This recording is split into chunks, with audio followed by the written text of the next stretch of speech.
It's easy to look back fondly on the 360. There were so many great games, brand new franchises, and indie games went mainstream. But there was also a lot to forget. The studio closures, gritty reboots, Call of Duty rip-offs, and motion controls like Kinect. The later years of the 360 are considered to be the dark age of Xbox, an era when hardcore gamers were abandoned in favour of a more casual crowd. Following the launch of the Xbox 360, Microsoft had managed to make some good ground on Sony following the utter defeat they had suffered at the hands of the PS2 with their first console. The 360 had a great launch, competitive exclusive lineup, and a strong online offering for a console, but was still in a distant second place behind the much more casual-focused Nintendo Wii. Kinect was Microsoft's big play into the casual market, which used motion controls that worked much better in the trailers than they ever did in real life. The marketing behind Kinect was actually pretty good. The thinking behind the device was that standard game controller was intimidating to non-gamers, but with Kinect, you were the controller.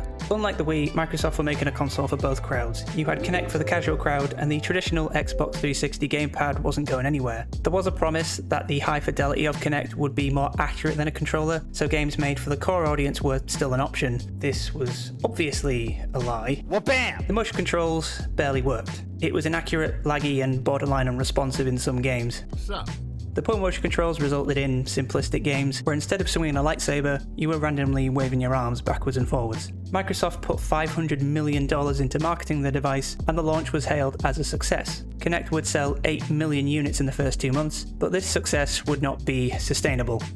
Despite the promise that Kinect would cater to both audiences, if you go back and watch the E3 presentations from 2010 and 2011, there's a very clear shift in focus to more casual games like sports, party, and dancing.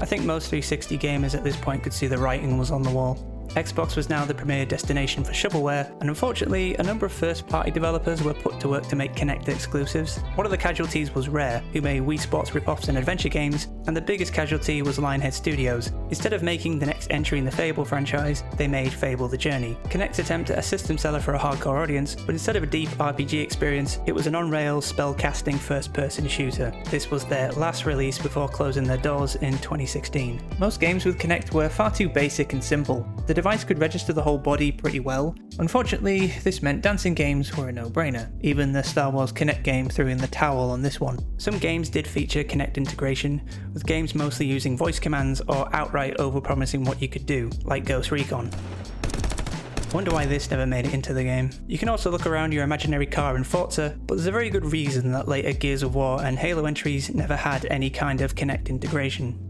It's because it sucked. Other attempts at games aimed at a hardcore crowd included Blackwater. Despite looking like a PS2 game, this was an on-rails modern military FPS because we really needed more of those. And there was Fighters Uncaged, a street fighting game that was more like a punch to the face. But if there's one thing that did work, it was using voice commands to listen to Justin Bieber. So now I can listen to Justin Bieber. This period in the 360's history is absolutely when Microsoft lost their way. They chased the same audience as the Wii and made all the same mistakes. But while Nintendo had a solid first-party lineup for the Wii, Xbox didn't have the same recognizable names and franchises with a 20-year history to fall back on. In a time when Xbox was putting out Disneyland Adventures and Sesame Street, Unleash the Simulated Family, PlayStation was putting out Uncharted, Resistance, God of War, and Infamous. All the gamers who were buying the games, paying for Xbox Live, buying the controllers, playing hours upon hours online, were abandoned despite being on the platform for so many years. Kinect did boost Xbox 360 sales, but by the end of the generation, the Xbox 360 was the worst selling console out of the 3 home consoles.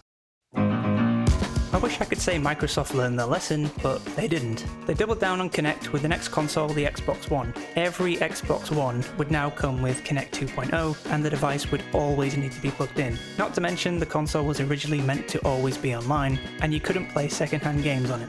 These issues, and forcing us to buy a console with Kinect, pushed me and many others to the PlayStation 4. Because of Kinect, the day one launch price was $500, $100 more than the rival PS4.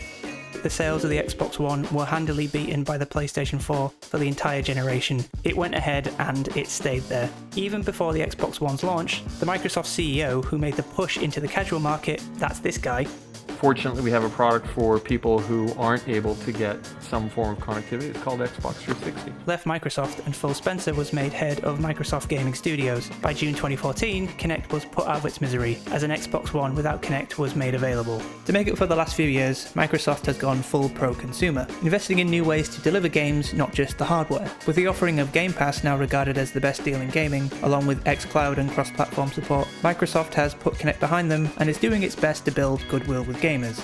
They've also created their own studios and spent money to acquire some massive names.